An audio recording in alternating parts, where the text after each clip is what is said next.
Nuestro primer invitado es Julio Corcuera, director de Investigación y Desarrollo de la Secretaría Nacional de la Juventud, que está insertada en el Ministerio de Educación. Julio, ¿qué tal? Muy buenas noches. Muy buenas noches, Chema. ¿Qué estudio es el que han hecho? Bien, este es un balance general de un fenómeno que, como bien ha comentado, es un fenómeno elusivo y del cual solo hay aproximaciones. Eso es natural por la naturaleza, por la propia razón de ser del tema. Y a partir de ahí, este es un estado de la cuestión donde se recoge o se ha tratado de recoger todo lo que se ha escrito o se ha desarrollado de este tema, que por cierto no es mucho, pues en el Perú se ha hecho esfuerzos en reflexión a partir del pandillaje y las barras bravas, pero cuya lógica es diferente de los jóvenes que precisamente transitan en el crimen. O la diferencia entre un delincuente adulto y un delincuente joven es que este último tiene un trato más benigno por parte de la... Sí, esas de las leyes penales. Son, digamos, planteamientos comunes que suelen y acostumbran a hacerse. Existe un prejuicio en contra de los jóvenes y cuando uno hace trabajo de campo uno puede contrastar esto. A ver, vamos por ciertos puntos. El primero de ellos, ¿cuál es el rol de los jóvenes dentro de toda esta estructura del proceso de la infracción y el conflicto contra la ley penal? Muchos de estos jóvenes, contra lo que uno podría suponer o podría ver en el caso del norte del país que usted plantea, por ejemplo, y en el trabajo de campo que hicimos, uno ve titulares como banda de jóvenes, banda de adolescentes, pero cuando uno va al campo, y nosotros hemos tenido oportunidad de entrevistar a varios de estos chicos, no son precisamente bandas, son más bien chicos que son tercerizados por grupos de adultos que tienen un asentamiento mayor. ¿Por qué? Porque la organización del delito en banda y en temas mayores, asaltos de bancos, extorsión o en secuestro, requiere de un nivel organizativo y de pericia y una red de contactos que un adolescente entre 15, 16, 17, 18 años no tiene. No tiene esa calificación. No tiene, pero indudablemente participan a través de la tercerización de... O sea, él puede ser un ejecutor. Sin duda existe un fenómeno y la problemática es preocupante y a todos nos concita atención, por eso la razón de ser de este trabajo, pero la criminalidad es un fenómeno que no es homogéneo, es bastante heterogéneo. Cuando hablamos de jóvenes infractores, hablamos tanto de la persona que está en este proceso del sicariato como de aquel que hace de pájaro frutero o se dedica a hurtar celulares o a arrebatar carteras. Que son cosas muy diferentes, ¿no? Exacto, pero cuando hay una distancia porque el crimen... Es como, por ejemplo, en el caso del periodismo, del derecho, existe una trayectoria profesional. Si bien es cierto, en Colombia hay un trabajo de policía eficiente y qué duda cabe que lo hay, y ha habido una mejora sustancial, olvidamos a veces de ver que en la misma Colombia hay un proceso emprendido por Antanas Mockus. Es una tesis que aparece en el libro, ¿no? El conflicto entre la ley, la moral y la cultura, y el énfasis en las normas de convivencia a través de modos y métodos lúdicos que también sería importante introducir acá. Le doy un ejemplo. Existe un programa en Colombia en el cual a los jóvenes de lugares en riesgo se les pone a jugar al fútbol y no gana el que hace más goles, sino el que practica más una determinada norma de convivencia. Por ejemplo, hacemos 2 equipos, van 2 seleccionados de fútbol, cada uno juega para un equipo, y en vez de sentarnos a decir, ustedes deben ser buenos, deben portarse bien, deben ser... Claro. Se aplican los valores ahí y así se transmite valores, por citar un ejemplo. La pregunta es, muy bien, todo eso suena muy bien, pero ese chiquillo que seguramente está en una banda porque... no sé, lo trataron mal en la casa, me puede matar.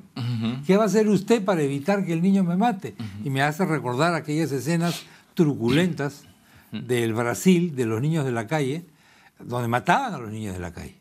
Mataban a los niños de la calle y había gente que efectivamente decía que estaba bien que mataran a los niños de la calle. Porque era la vida de los niños de la calle. Frente a la vida de... O mi vida, o la vida de mis hijos, digamos, por ponerlo en esos términos, ¿no? ¿Qué se le responde a este sector? A partir de eso habría que ver condiciones más estructurales de estos jóvenes. Es muy común, y esto es un lugar común que yo he escuchado muchísimas veces, y que yo quiero aclarar. Se acostumbra a decir, por ejemplo, hacer relaciones causales muy simples. Es una persona pobre y por lo tanto va a acercarse al crimen. Es una persona que nació en un barrio difícil y por lo tanto va a ser criminal, que era la lógica del Brasil. Entonces, bordeemos las favelas, ingresemos a las favelas, aplicamos el escuadrón de la muerte, asesinaba a estos menores para evitar potenciales criminales.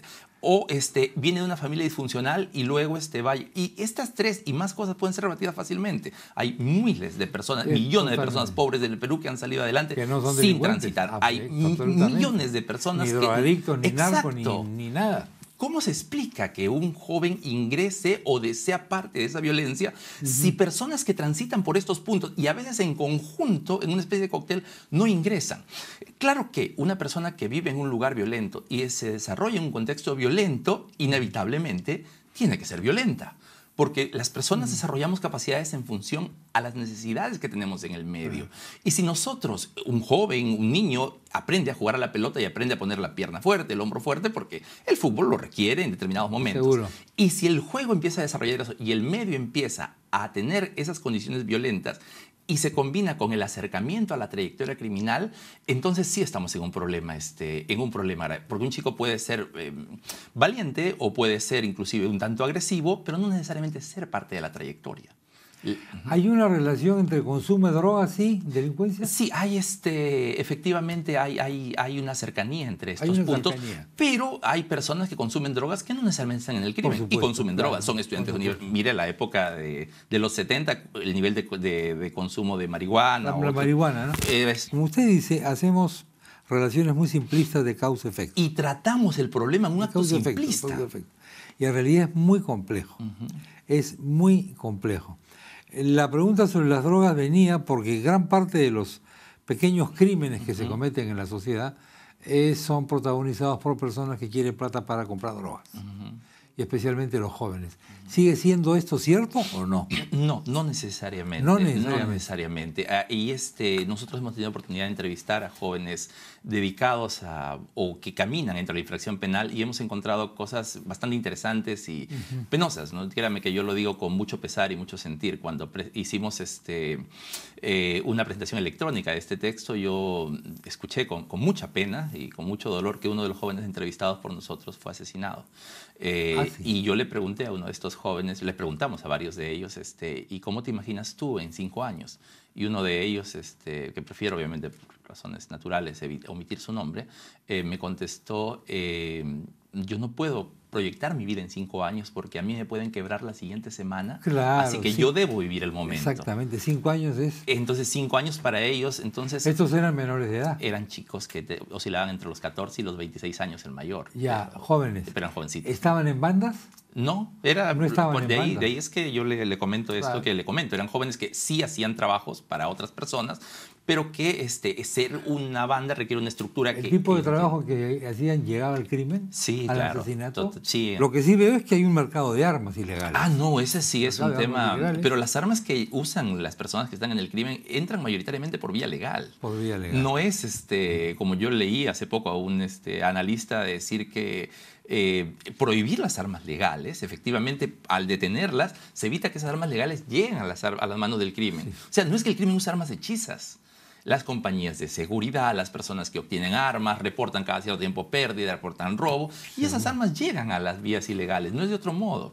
Estas personas involucradas en crimen, por ejemplo, van y, como dicen ellos, alquilan máquinas, que quiere decir que van y alquilan armas. Usan y luego la entregan. No es que existe, no es, afortunadamente, los Estados Unidos, donde uno va a comprar irracionalmente armas. Con la mayor facilidad. Con la mayor facilidad y con el terror que eso genera. Hay una cultura general del delincuente con una jerga especial, con un idioma especial, con una moda especial, o ya no tanto. Hay variables que siempre van a existir, ciertos códigos, ciertas, digamos, la vestimenta, por ejemplo, normas que emergen, pero son distintas. Precisamente la labor del académico es ir descubriéndolas. No es que desaparezcan estos códigos, sino que esos códigos se van reformando. Se reforman. Entonces, no se puede, digamos, determinar en una correlación el que escucha esta música es el que se acerca a estos modos. Porque una época se hablaba mucho de esto, ¿no? Siempre, ¿no? Claro, estamos hablando quizá del Perú de los años 50 o hasta anterior, donde había un léxico que era una jerga No, que ellos la también la típica. tienen, pero esa es bastante pues variada, ¿no? Supongo que es variada. Es absolutamente variada. De por modo zonas, que, ¿no? Sí, por zonas, por lugares, de modo que dos podrían hacerse un comentario y ni usted ni yo no podríamos entenderlo. Sigue y habiendo precisamente eso. está creada para... Pero, Para eso es, pero eso es defenderse, natural. También los abogados... Todo el mundo tiene su jerga. usamos palabras que... Los médicos no le digo nada. Los abogados no le digo por nada. la que no nos entendemos. Uy, ¿no? ay, ay. A mí me decía una persona que qué significa ixo juris tantum, por ejemplo. Juris tantum. Entonces, no sé precisamente... Cosas latinas. Claro, no es un latinazgo el que viene de ese sector, Sí, pues, pero es algo de eso. Lo que vende es lo malo. Lo que le interesa al público es lo malo. Entonces, por ejemplo, en materia de juventud, que nos interesa generalizar, esta es una juventud sin valores. Una generalización tan increíble, pero que es un lugar común. Claro. Y todo el mundo piensa así. O no le interesa la política, es otra cosa. Claro, no le interesa la política. Otra cosa es que no se identifique con estos partidos que tenemos es una ahora, buena pero apreciación. otro tipo de política, ¿por qué no le puede interesar? Y cosas así. Ir contra eso es difícil, ¿eh? Pero sí existen cosas que yo quisiera relevar. En el Perú existen 8 millones de jóvenes. Es algo así como la población de Lima, absolutamente llena de jóvenes. Es el 27,3% de la población. Y hay cuestiones estructurales sobre las que habría que tener en cuenta. El Perú vive un proceso de bono demográfico. Hasta el 2050, la población joven va a ir aumentando. Sí. Eso es positivo en términos de dependencia, pues hablamos de un país productivo, un país en el que hay fuerza de trabajo, un país en donde se puede desarrollar capacidad económica y por eso, entre otras cosas, se explica el crecimiento de muchos países, incluido el nuestro. Y lo pasamos a veces por alto. Pero habría que tener en cuenta algunas cosas. El empleo en el Perú y el empleo juvenil es un tema importante. De esos 8 millones, 5 millones tienen trabajo. Pero mire la muestra de desigualdad. De esos 5 millones, 4 tienen empleo precario. Y allí hay un tema Por también. supuesto. Empresas que contratan a trabajadores por 4 horas Sí. y en la práctica le dan tareas que se pueden cumplir en 7 u 8 horas. Entonces, es un acto cuando se habla a veces de procesos poco honestos, como el de algunos jóvenes, también debe relevarse procesos poco honestos. Claro, el problema es que a veces ante ese argumento las respuestas, pero tienen algo, pues, tienen algo. ¿Qué prefiere? ¿Que estén en la calle? Pero eso precisamente también ocurre, es lo que le decía al comienzo, ¿no? Jóvenes que trabajan Claro. y también... ¿Qué quieres? ¿Que sean unos ociosos, que se van a dedicar a las drogas? No creo Típica, que lo que querríamos y todos querrían es que se respeten los derechos, tanto los derechos de una empresa seguro. como los derechos laborales de Tremendo estos jóvenes. tema. Por el momento tenemos que dejarlo Sí, acá. sin duda. Julio Corcuera, director de Investigación y Desarrollo de la Secretaría General de la Sí, Juventud. Gracias. permítame un segundo muy Por favor. breve, que yo quisiera relevar lo siguiente. Tan importante como las medidas de seguridad, las políticas, los proyectos y acciones en materia de seguridad, es importante implementar trabajos de prevención para evitar precisamente, la idea no es atrapar a todos los jóvenes del país, sino prevenir que estos transiten en la trayectoria criminal. Sí, pues.